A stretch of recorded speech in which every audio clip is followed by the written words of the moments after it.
കിച്ചു തൊട്ടിയിൽ കിടന്നിട്ട് നല്ല ഉറക്കാട്ടോ. ആദർശേട്ടൻ അപ്പുറത്തേക്ക് കുളിച്ച് മാറ്റി ചായ കുടിക്കാൻ കേട്ടോ. ചേട്ടൻ വർക്കിന് പോകാണ്ടെന്ന്. അങ്ങനെ ചേട്ടൻ ചായ കുടിക്കുക കഴിഞ്ഞിട്ട് വേഗതയെ ജോലിക്ക് പോകാൻ വേണ്ടിയിട്ട് റെഡി ആയിട്ട് ഇറങ്ങാൻ കേട്ടോ. ഇന്നലെ രാത്രിയായിട്ട് ചേട്ടൻ ട്രെയിനിങ് കഴിഞ്ഞിട്ട് എത്തിയിട്ടുണ്ടായിരുന്നു. പിന്നെ പിറ്റേ ദിവസം വർക്കിന് പോകണമായിരുന്നു. അപ്പോൾ യാത്രേൻ്റെ ക്ഷീണം ഉണ്ട് എന്ന് പറഞ്ഞിട്ടൊക്കെയായിട്ട് ചേട്ടൻ പോയിട്ടുണ്ടായിരുന്നേ. അങ്ങനെ ആദർശേട്ടൻ പോയി പിന്നെ കുഞ്ഞിച്ചക്കനെ കുളിപ്പിക്കാൻ വേണ്ടിയിട്ട് നമ്മൾ കൊണ്ടുപോകാൻ നിൽക്കട്ടോ. ഞങ്ങളും ചെറിയ കുട്ടിയാകുമ്പോൾ ഇതേപോലെ ഡ്രസ്സ് തലയിൽ വെച്ച് നടക്കാറുണ്ടായിരുന്നു കേട്ടോ. അപ്പോൾ ചെറുതിനെ ഞങ്ങൾ വെച്ചിട്ട് വെറുതെ ഇരുന്ന് കളിപ്പിക്കായിരുന്നു കേട്ടോ. അങ്ങനെ അമ്മ കുളിപ്പിക്കാൻ കൊണ്ടുപോയി. പിന്നെ അങ്ങനെ ഇരിക്കുമ്പോഴാണ് നമ്മുടെ സ്വത്തുമണി വന്നിട്ടുണ്ടായിരുന്നു കേട്ടോ. അപ്പോൾ തേച്ചപ്പോൾ എന്നെ കണ്ട ഉടനെ തന്നെ മേമൻ്റെ കയ്യിലൊരു സംഭവം ഉണ്ട്, മേമ ഗസ് ചെയ്യാണെന്ന് പറഞ്ഞു കേട്ടോ. അപ്പോൾ ഞാനിങ്ങനെ ഓരോന്നിങ്ങനെ ഇരുന്ന് പറയായിരുന്നു. പക്ഷെ അതൊന്നും അല്ല എന്നൊക്കെ പറഞ്ഞാൽ പറ്റിക്കായിരുന്നു കേട്ടോ.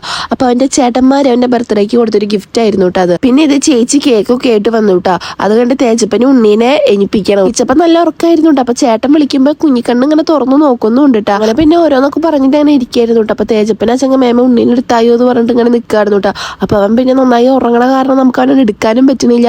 അപ്പോഴേക്കും നമ്മുടെ അർജുമാമ വന്നു കേട്ടോ. പിന്നെ അവന് കളിക്കാൻ ആളായിട്ടോ. അങ്ങനെ പിന്നെ കുറച്ച് നേരത്തിനുള്ളിൽ നമ്മുടെ എല്ലാവരും എത്തിയിട്ട് അച്ചും മാളും അച്ചുലാതും മാളും എല്ലാവരും എത്തിയിട്ടുണ്ടായിരുന്നു. എല്ലാവരും ഉണ്ണിനെ കളിപ്പിക്കട്ടെ. അപ്പോൾ തേജപ്പിനെ അവൻ്റെ അടുത്ത് കെടുത്തണം എന്നൊക്കെ പറഞ്ഞിട്ട് മാളും അങ്ങനെ കയറ്റി കെടുത്തായിരുന്നു. പിന്നെ നമ്മൾ കുറേ നേരം വർത്താനൊക്കെ പറഞ്ഞിരുന്ന് ഫുഡൊക്കെ കഴിച്ച് ഇങ്ങനെ ഇരിക്കായിരുന്നു കേട്ടോ. നമ്മുടെ ഒരു അടിപൊളി കറി ഉണ്ടായിരുന്നു കേട്ടോ, മസാലക്കറി. എനിക്ക് ഭയങ്കര ഇഷ്ടമായിട്ടുണ്ടായിരുന്നു. പിന്നെ മാമ്പഴപ്പുളിശ്ശേരി അങ്ങനെ എന്തൊക്കെ ഐറ്റംസ് ഉണ്ടായിരുന്നു. അങ്ങനെ ഞങ്ങളിത് എല്ലാവരും കൂടിയിട്ട് വർത്താനൊക്കെ പറഞ്ഞിട്ട് ഫുഡ് കഴിക്കട്ടെ. അപ്പോൾ ഫുഡ് കഴിച്ചപ്പോഴാണ് നമ്മളൊരു പ്ലാൻ ചെയ്ത് നമുക്ക് അക്രൈറ്റ് പാലം വരെ പോയാലോ എന്ന്.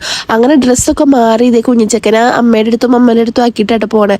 അപ്പോൾ ചേച്ചി ഇത് ഉണ്ണി എടുത്ത് കളിപ്പിക്കുകയാണ്. അപ്പോൾ ചേച്ചിയുടെ വണ്ടിയുമ്പോൾ ഞാനും ചേച്ചിയും പിന്നെ മാളുൻ്റെ വണ്ടപ്പോൾ മാളും അതും നമ്മുടെ തേജപ്പനും കൂടി വരും. പിന്നെ വണ്ടി തിരിക്കുമ്പോഴാണ് നന്ദനയും നയനുട്ടിയും കൂടിയിട്ട് വരുന്നുണ്ടായിരുന്നു കേട്ടോ. പിന്നെ നമ്മുടെ അതും മാളും എത്തിയിട്ടുണ്ടായിരുന്നു. അങ്ങനെ തേജപ്പ് അവരുടെ വണ്ടിയുമ്പോൾ കയറി. പിന്നെ ഞങ്ങൾ ഇതേ പോവാണ്. എനിക്ക് ഫസ്റ്റുള്ള വണ്ടിയുമ്പോൾ കയറാൻ നല്ല പേടിയുണ്ടായിട്ടാ.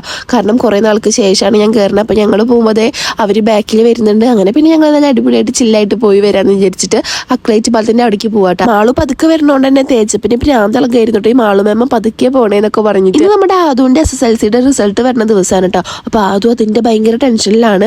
പിന്നെ ഞങ്ങളിതേ വർത്താനൊക്കെ പറഞ്ഞിട്ട് നമ്മളിതേ പാലത്തിൻ്റെ മുകളിലേക്ക് ഇങ്ങോട്ട് നടക്കട്ടോ. അപ്പോൾ നല്ല അടിപൊളി വൈബാട്ടോ ഇവിടെ വന്നിരിക്കാൻ വേണ്ടിയിട്ട്. നല്ല രസമാണ്. പിന്നെ കനാലിൽ വെള്ളം വിട്ടാൽ ഈ ഒരു പാലത്തും കൂടിയും വെള്ളം ഇങ്ങനെ പോകട്ടോ. അപ്പോൾ ആദ്യം വെച്ച് ഇങ്ങനെ ടെൻഷൻ അടിച്ച് അങ്ങോട്ടും ഇങ്ങോട്ടും ഒക്കെ പേടിച്ച് നടക്കാട്ടോ. അങ്ങനെ അവിടെ റിസൾട്ട് വന്നു, അവള് പാസ്സായി. കുഴപ്പമില്ലാത്ത രീതിക്ക് നല്ല മാർക്കും ഉണ്ട് കേട്ടോ. പിന്നെ റിസൾട്ട് ചോദിച്ചിട്ട് ഓരോരുത്തരായിട്ട് വിളി തുടങ്ങിയിട്ട് അപ്പോൾ മാളും എല്ലാവരുടെ അടുത്തും മാർക്കൊക്കെ പറഞ്ഞു കൊടുക്കുകയാണ്. അത് കഴിഞ്ഞിട്ട് നമ്മളിതേ പാലത്തിൻ്റെ മുകളിൽ ഇരുന്നു. പിന്നെ നല്ല രസമായിരുന്നു വർത്താനൊക്കെ പറഞ്ഞ് ഓരോ തഗ്ഗൊക്കെ അടിച്ച് കുറേ വീഡിയോസൊക്കെ എടുത്ത് നമ്മളിങ്ങനെ ഇരിക്കായിരുന്നു കേട്ടോ അവിടെ. എനിക്ക് അച്ഛൻ ഫസ്റ്റ് ഇതുമ്പോൾ ഇരിക്കാൻ പേടിയായിട്ടോ. പിന്നെ ഇതേ കാലൊക്കെ തൂക്കിയിട്ടിട്ട് അങ്ങോട്ട് ഇരുന്നു കേട്ടോ. തേച്ചപ്പോൾ അതിനൊക്കെ ഓടി നടക്കുന്നുണ്ട്.